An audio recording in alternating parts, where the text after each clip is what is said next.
इच्छा भगवंताची परिवाराच्या भाऊ चषकाचा दिमागदार समारोप आमदार सचिनदादा कल्याण शेट्टी व आमदार देवेंद्रदादा कोठे यांच्या हस्ते पारितोषिक वितरण। इच्छा भगवंताची बहुउद्देशीय सामाजिक संस्थाकडून महाराष्ट्राचे मुख्यमंत्री देवेंद्रजी फडणवीस साहेब तसेच सोलापूर महापालिका प्रभाग क्रमांक 22 चे भाजपा नगरसेवक किसन जाधव यांच्या वाढदिवसाचं औचित्य साधून विजापूर रोडतील शासकीय क्रीडांगणावर 22 ते 25 जुलै दरम्यान आयोजित भाऊ चषक टेनिस बॉल क्रिकेट स्पर्धेचं पारितोषिक वितरण सोहळा अक्कलकोटचे आमदार सचिनदादा कल्याण शेट्टी व शहर मध्यचे आमदार देवेंद्रदादा कोठे यांच्या हस्ते उत्साहात पार पडला। इच्छा भगवंताची परिवाराचे आधारस्तंभ लक्ष्मण मामा जाधव यांच्या नेतृत्वाखाली माजी नगरसेवक नागेश अण्णा गायकवाड यांच्या मार्गदर्शनात युवा नेते चेतन नागेश अण्णा गायकवाड, कार्तिक भैया जाधव, अजिंक्य अनिल जाधव आणि प्रेम नागेश अण्णा गायकवाड यांनी स्पर्धेचं अत्यंत शिस्तबद्ध व दर्जेदार नियोजन केलं। उपस्थित मान्यवरांचं स्वागत कार्तिक जाधव व चेतन जाधव यांनी केलं।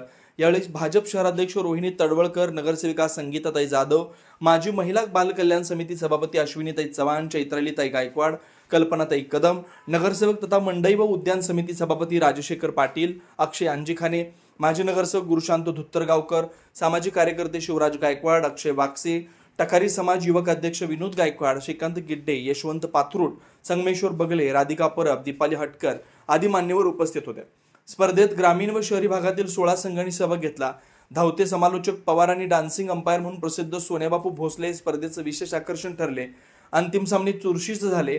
आमदार सचिनदादा कल्याण शेट्टी यांनी स्वतः मैदानात बॅटिंग करत खेळाडूंचं मनोबल वाढवलं।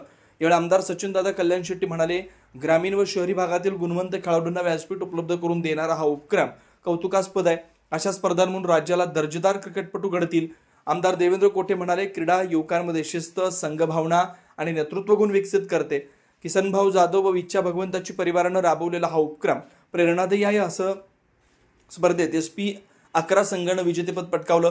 KK राजहंस उळे उपविजेता ठरला तर KK राजा संघानं तृतीय क्रमांक मिळवलाय।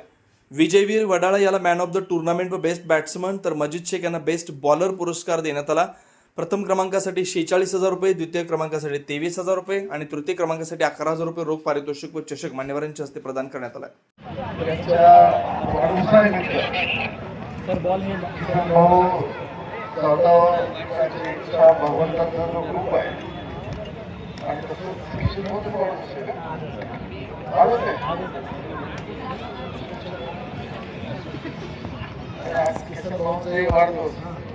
या वाढदिवसानिमित्त आयोजित स्पर्धेचा जो समारोप होत आहे, स्पर्धेत जे दोन्ही संघ आता अंतिम खेळासाठी दोघांनी शुभेच्छा व्यक्त करतो। क्रिकेट स्पर्धेचा श्वास राहिलाय।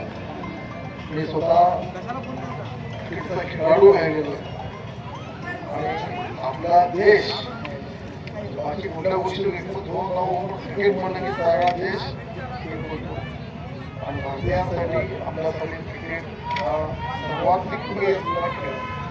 अशा खेळाचा अशा खेळाच्या खेळाडूंना त्यांना वाव देणं, प्रोत्साहन देणं, त्यांच्या पाठीशी उभारण्याचं काम किसन शेठ असतील, नागेश अण्णा असतील, नागेश अण्णांचे पुत्र असतील, त्या सगळ्या इच्छा भगवंताचे आपण सगळ्यांनी केलेलं आहे। आज रोहिणीताई असतील,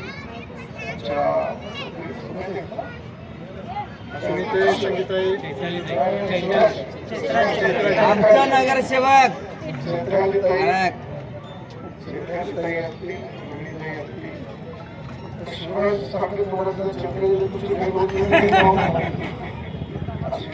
संगीताताई असतील, सगळ्या पक्षाचे आमचे भूषण दादा असतील, आमचा अक्षय असतील, सगळे मंडळी असतील आणि आज उपस्थित सगळ्या संघाचे सगळ्या खेळाडू असतील, आपल्या सगळ्यांना शुभेच्छा व्यक्त करतो।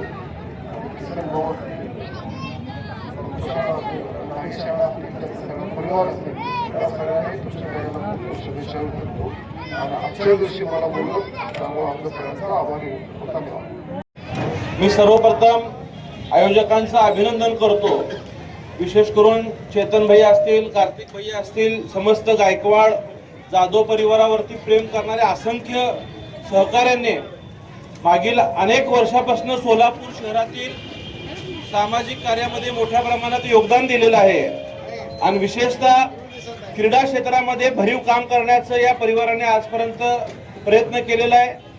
मला आठवतं याच मैदानावरती नागेश अण्णांच्या वाढदिवसाच्या दिवशी सुद्धा असे स्पर्धे झाले होते. आज किसनदादांच्या वाढदिवसाच्या निमित्ताने सुद्धा या ठिकाणी टेनिस बॉल क्रिकेट स्पर्धा संपन्न होत आहे. एकीकडे सगळीकडे मोबाईलचं व्यसन लोकांना लागलेलं असताना मैदानावरच्या खेळांना जिवंत ठेवण्यासाठी जाधव आणि गायकवाड परिवारातील ही पुढची पिढी अतिशय उत्तमपणे काम करत आहे. आदरणीय लक्ष्मण मामांचे आशीर्वाद आपल्या सगळ्यांसोबत आहे आणि त्यांच्या मार्गदर्शनातून आपल्याला सगळ्याला समाजकारण, राजकारण, आपल्या भागातला विकास करायचा आहे. ही सगळी प्रभाग 22 ची टीम असेल, शिवराज भैया असतील, नडगिरी परिवार असतील, हे सगळेजण लक्ष्मण मामांवरती विश्वास ठेवून आपण काम करतोय. आज खरं तर या क्रिकेट मॅचला पालकमंत्री साहेबांची सुद्धा यायची मनापासून इच्छा होती, परंतु काल आपल्याला माहिती आहे संपूर्ण रात्र आषाढीची पूजा त्या ठिकाणी पंढरपूरला होत असती. मुख्यमंत्री साहेबांना जायला सकाळी 11:30 वाजून गेले. त्यामुळे पालकमंत्री साहेबांचा निरोप आहे की किसनदादा आज बाहेरगावी देवदर्शनाला गेलेत. ते सोलापूरला आल्यानंतर निश्चितच पालकमंत्री साहेब सुद्धा आपल्या भागात आवर्जून येणार आहेत शुभेच्छा देण्यासाठी. आणि मी पुन्हा एकदा आपल्याला आश्वासित करतो, संपूर्ण भारतीय जनता पार्टी, विशेषतः पालकमंत्री गोरे भाऊ व मुख्यमंत्री देवेंद्र फडणवीस साहेब हे नेहमीच जाधव आणि गायकवाड परिवारासोबत मोठ्या ताकदीने येणाऱ्या काळात सुद्धा उभा राहणार आहेत. आपल्या माध्यमातून असेच सामाजिक कार्यक्रम होत राहो आणि किसनदादांनी केवळ एकाच टर्ममध्ये संपूर्ण सोलापूर शहरात एक कार्यसम्राट नगरसेवक म्हणून स्वतःची प्रतिमा निर्माण केली. नगरसेवकांनी काम कसं करावं, लोकप्रतिनिधीकडे बसून काम कसं करून घ्यावं, मला आज एक प्रसंग या ठिकाणी आवर्जून सांगावंसं वाटतं अश्विनीताई, की मागच्या वर्षीच्या डीपीसीला निधी घेण्यासाठी दादा त्यावेळेस मला वाटतं राष्ट्रवादीत होते, मी भाजपचा आमदार, परंतु आमचे पारिवारिक संबंध आहेत. मला निवडून आणताना त्यांची खूप मोठी भूमिका राहिलेली आहे आणि रात्री 10 वाजता माझ्याकडे येऊन बसले आणि जवळपास 12 वाजेपर्यंत काय तिकडनं उठले नाही. किमान एक 2-2.5 कोटी रुपयाचा निधी समोर बसून मंजूर करून घेऊन गेले. म्हणजे एखाद्या कामासाठी किती हट्ट धरावा, किती जिद्द धरावा आणि आपल्या लोकांसाठी कशी विकास कामं आपल्या मतदारसंघात घेऊन जावी याचं उत्तम उदाहरण मला वाटतं किसनदादा आहेत.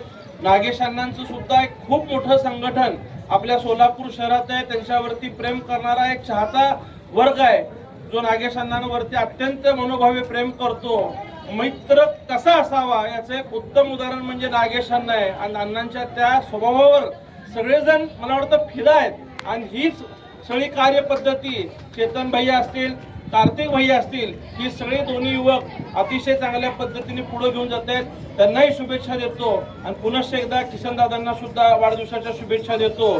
जी टीम आज या ठिकाणी फायनल जिंकलेली आहे त्या टीमचं सुद्धा मी मनापासून अभिनंदन करतो आणि जी उपविजेता आहे त्या टीमने सुद्धा या ठिकाणी चांगलं प्रदर्शन केलं. पर्यावरणपूरक, आकर्षक आणि अत्याधुनिक डिझाईनची सायकल आता फक्त ₹2800 मध्ये. सानविग्राम जनशक्ती फाउंडेशन व सानविग्राम जनशक्ती ट्रस्ट यांच्या संयुक्त विद्यमानं शालेय विद्यार्थी, विद्यार्थिनी, महाविद्यालयीन विद्यार्थी, विद्यार्थिनी तसंच नोकरदार वर्गासाठी विशेष सायकल योजना राबवण्यात येते. बाजारात सुमारे 4500 ते 5500 किमतीची पर्यावरणपूरक, आकर्षक आणि अत्याधुनिक डिझाईनची सायकल फक्त ₹2800 मध्ये उपलब्ध करून देण्यात येते. या योजनेचा लाभ अनेक नागरिकांनी घेतलाय. आपण या संधीचा लाभ घ्यावा. महत्वाची सूचना, या योजनेसाठी पूर्व नाव नोंदणी आवश्यक आहे. नाव नोंदणी करताना कोणतेही शुल्क आकारलं जाणार नाही. सायकल प्रत्यक्ष स्वीकारताना फक्त ₹2800 भरावे लागतील. या योजनेचा जास्तीत जास्त नागरिकांनी लाभ घ्यावा असं आवाहन समन्वयक व्यंकटेश अमृतम यांनी केलं. नाव नोंदणी व अधिक माहितीसाठी संपर्क प्रथमेश अमृतम 87 33 87 14 43, रमेश नलदास 72 49 63 41 62. जनदर्पण न्यूज चॅनल, मार्कंडेय सोलापूर सहकारी रुग्णालय जवळ, सोलापूर.